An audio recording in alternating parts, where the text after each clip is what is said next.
Welcome everyone to our latest Insight interview. I'm very excited for today's interview. We're going to hear some insight about curriculum design, done right, we'll say. I have Jeff Lisciandrello with me today.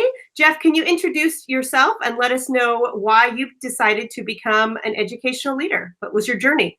Sure. Hi, Catherine. Thank you so much. My name is Jeff Lisciandrello. I'm the founder of Room to Discover and an educational consultant, as you mentioned, providing support in student-centered curriculum design and implementation. I guess part of the reason that I came into this role, I spent 13 years in the classroom as a teacher, and I started out as a very teacher-centered teacher. I was teaching from the front of the room. Everything was about tests and rating and sorting. And over time, I came to have a different philosophy that we really needed to redesign the classroom around the needs of students.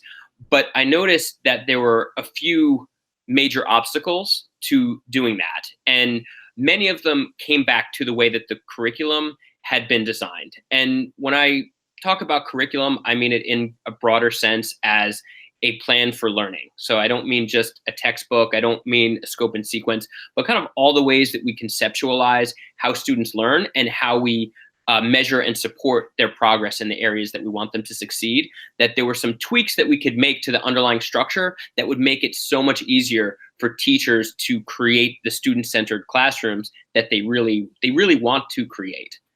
Absolutely. I'd love to hear more about this process and first of all, so you talked about how as a teacher, you were looking to make this shift toward a student-centered environment. Right. And so did you start doing that when you were in the classroom, or was it not until after you left that you started becoming passionate about this topic, and how did that process go? Well, it started in the classroom, and there's not one single moment. I can go back on a series of ahas I have over the years when I was realizing, what I'm doing right now seems great in some ways. And then there were a lot of times where I would come back and see that students didn't quite understand things in the way that I thought they understood them at the time. So just getting better at assessment was a big boost for me in the way that I thought about education. But if I were to kind of drill it down to one moment, it was when I started teaching fifth grade math. And we had a textbook. At the beginning of the textbook was a diagnostic test. I gave the diagnostic to all my incoming students, and everybody bombed it. I think the class average was somewhere around 17%. And then you turn to the next page, and here we go with multi-step word problems involving rates and decimals to 2 and 3 decimal points. And students had just bombed a diagnostic on multiplying whole numbers, putting numbers in word form, things like that. So I was really at a point where I said, well, what do I do? I have the textbook. The only thing really, the instruction that I'm given, explicitly or implicitly as a teacher, is turn to the next page and keep going. And it was clear that that was not the right decision here. And so I started looking for other options. I was fortunate to work in a school with an excellent tech integrator who exposed me to Khan Academy. And that really got me started. I had all my students, I was like, I don't really know why they're struggling in this area. I need more information. So by working with the adaptive program with Khan Academy missions, we were able to get really pinpoint specific data about where students were and to let them move at their own pace, or at least target where their need was and move forward. But then we came kind of rubbing against some of the curricular barriers, because the curriculum is saying, cover this, start on this day, finish on this day. It doesn't really say, well, what do you do if that's not what those students need? And so in order to make that work, I had to make a lot of shifts, both in how we scheduled the year, in how we communicated to parents to help them understand how this is going to look different, communicating internally to the school administration. And ultimately, we were able to get really strong results in terms of student engagement and student achievement. Like, they really loved being able to do this.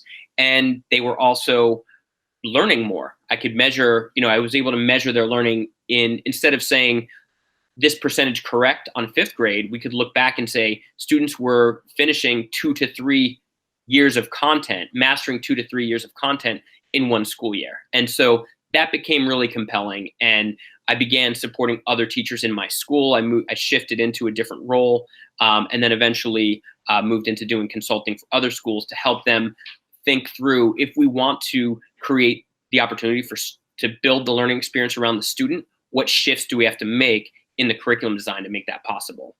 Excellent. So if there are educators that are not there yet, they're not seeing perhaps even the need for this shift, how do you speak with those teachers that this is new to? Maybe they've been using the textbook and going page by page for years, and they don't know anything else, or they're newer teachers and they're just overwhelmed and aren't quite sure what this looks like. How do you support those teachers that are unfamiliar with this? So that's a really good question. I think, one thing that I'm coming to accept a little more is that it's really hard to support somebody if they don't see a need, right? So the teacher who says, I'm comfortable with my textbook, I'm comfortable with turn to page 45 and do the same problem in different variations 37 times, that's probably not the best target for us, because what we're doing is really, I like to think of it as revolutionary. It's very different, right? At least we can agree on that. Whether you think it's revolutionary or not, it's different. And you have to have you have to crave the difference. I think we don't necessarily create that hunger, but I think there are enough people out there who are recognizing the challenges. In some ways, I think the way that we typically structure curriculum and learning outcomes is we tell a teacher, okay, there's a marathon. You have a bunch of different people running this marathon. Some are ahead, some are behind. They're moving at different paces.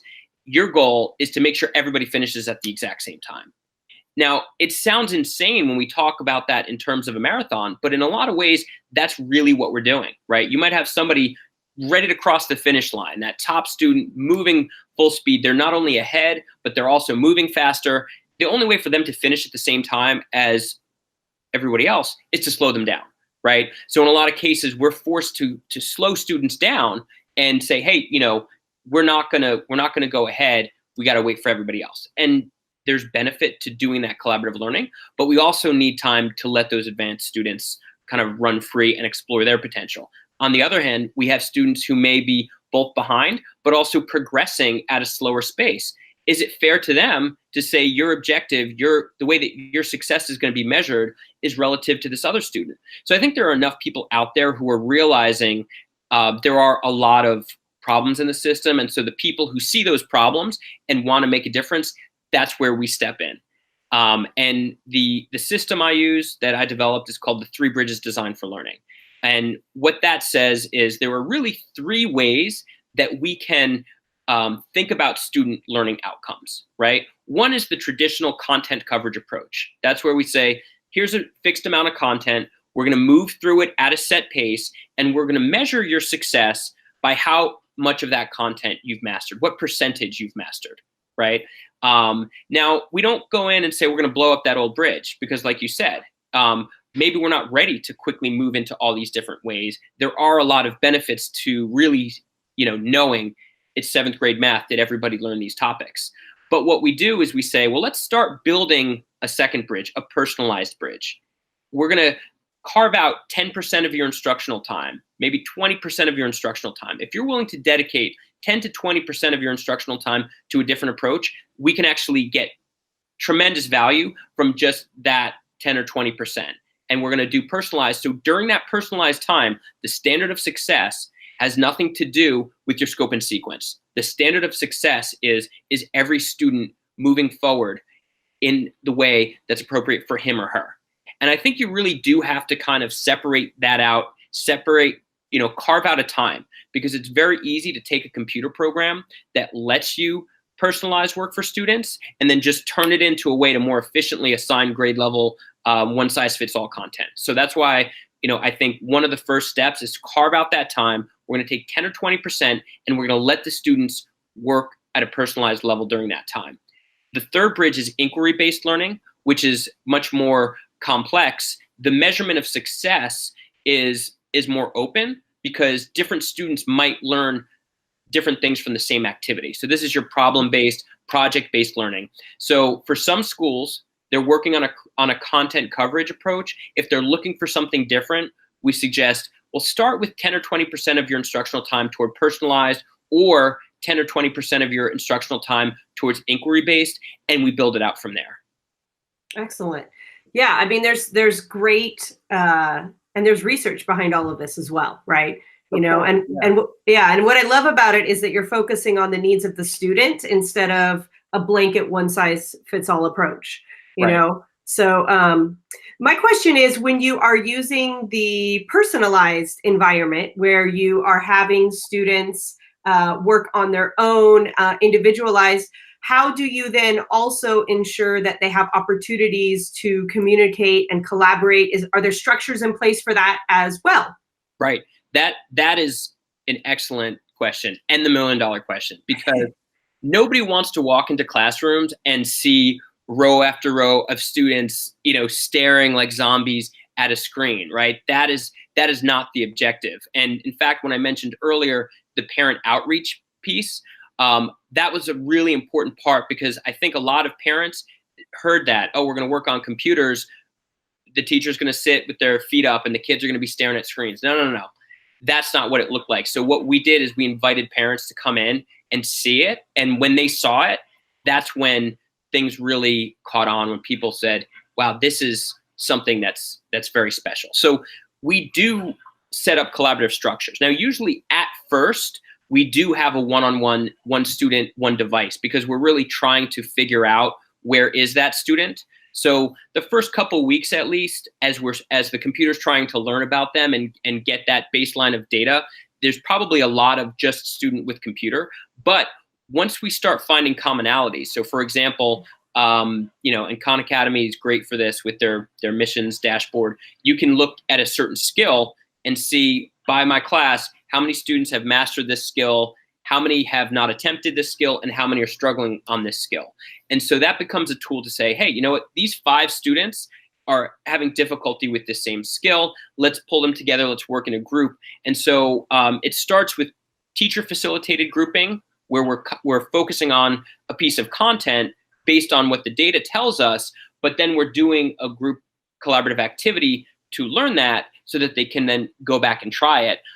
Eventually, you know, what I would see in my own classrooms is that we started putting that collaborative structure in place. Once the students learned how to do it, then they could often do it on their own. So they had the opportunity to kind of forge I would make a list. These students can work together on this topic, and then they could go down the list and pick their topics. Like, let's work on this one, let's work on that one. They might go on one computer and try a bunch of problems till they figured it out. And once they all said, yep, we get this, then they go back to their own computer. So there is collaboration built in. And I totally appreciate the point that just staring at a screen for hours, even if they are making progress in math achievement, something else is being lost. So we still do infuse collaboration, student ownership, and a lot of other social emotional benefits into that personalized learning approach. Yes, thank you for addressing that, because that I have walked into classrooms where I've seen the glued to the computer with the headphones and not talking to anyone. And so I appreciate that you're talking about having the teacher involved as well, and how important that is. And that eventually the students have agency. So they develop that metacognition so that they're the ones utilizing those collaborative structures. That is awesome. Well, thank you so much for giving us all this insight. If there are those listening that want to know more, they want to find out more about your topic, perhaps connect with you, what's a great place for them to go? Sure. Well, we have a group on Facebook called the Reflective Teachers Community.